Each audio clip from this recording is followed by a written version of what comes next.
in this lesson, we'll take a look at how we can project a curve onto a NURB surface and then use that curve to create additional geometry. So let's say that we want to create kind of a rim around a cockpit area on the top. So we want that to flow along with the shape that we have here.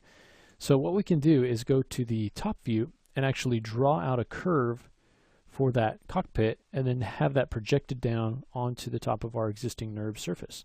So we'll just start by bringing in a circle, and then we'll go ahead and just enlarge that a bit, and then we just want to go ahead and shape it.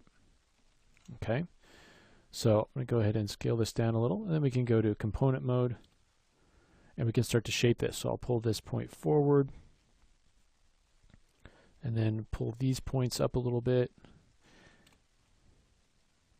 And I'm only, in this case, worried about the shape from the top view. So go ahead and pull this back a little bit. And this is actually starting to get into some pieces where we don't see that trim, and so we'll go ahead and scale that out a little bit. Kind of maybe move these forward a little. It doesn't have to be exact, but just something like that. Okay, let's go ahead and take our curve straight up. So you can see right now it's completely flat. Okay, there's no shape to it at all. So what we want to do is project it down onto this surface. So with this curve selected and this surface selected, shift selecting those, we'll go to edit curves. Edit NURBS rather, and we want to go to project curve on surface.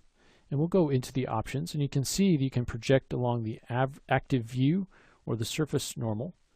And then we have some other settings for tolerance and curve range, but we won't worry about that. We'll just make sure our curve range is complete. And so I want to go into the top view because that's really where we want to project it down from. And then we'll go edit NURBS, project curve on a surface. Now let's see what happened. So we have still our original curve, and then we have a curve that's been projected down onto this NURB surface.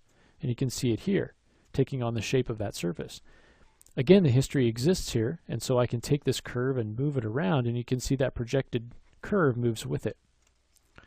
So to actually get the curve to be able to use, to get it separately and get it off of the surface, I'm going to actually go ahead and duplicate the surface curve. So this is under Edit Curves, duplicate surface curve, and then I can center the pivot, and now I have a curve that I can use. Now you'll see it's had to add a number of points here versus the curve that we have here. In order to get that shape, it's had to go in and add those points. Okay, but once we've got the curve that we want here, you can see we've got that curve. Let me undo that. Okay, I can go ahead and delete our history on that. And then if we want to go ahead and select that curve that was actually on the surface, we can go ahead and delete it. So this is now our duplicated curve, and we can hide this initial curve as well. So once we have this curve, we can now use it just like as we did with the pipes. So we can go ahead and create a new circle, or we can use the same one if we wanted to disconnect that. But we'll go ahead and select the circle, and then we want to shift select the curve, and let's go ahead and do an extrude, and you can see what we get here.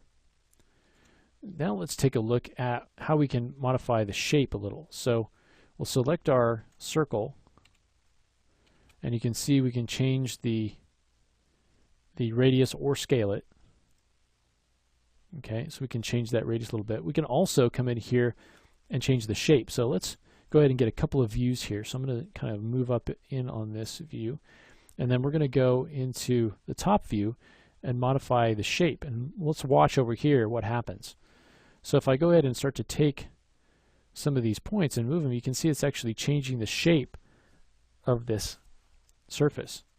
Okay, so I can make it a little bit more squared off just by squaring off the shape of the circle that I'm using. You can see I can sort of create kind of a squared off shape for that rather than a completely circular shape.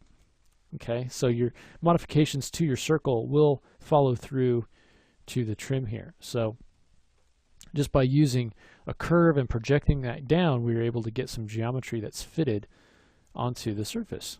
Okay, so that is going to come in really handy as far as creating things that are sort of fitted onto other things, and we'll use it again as we go through the process of building the wings. Okay, so now that we've got that cockpit rim, the next thing that we want to do is start to build the wings. So we're going to use several of the techniques that we've talked about up to this point. We'll talk about use lofting, use the moving the curves in, and maybe this time we'll just kind of shape it onto the side there rather than projecting it, because it does add a number of points to the curve, and we may not want that. So, but in any case, we'll go ahead in the next lesson and begin working on the wings of our jet.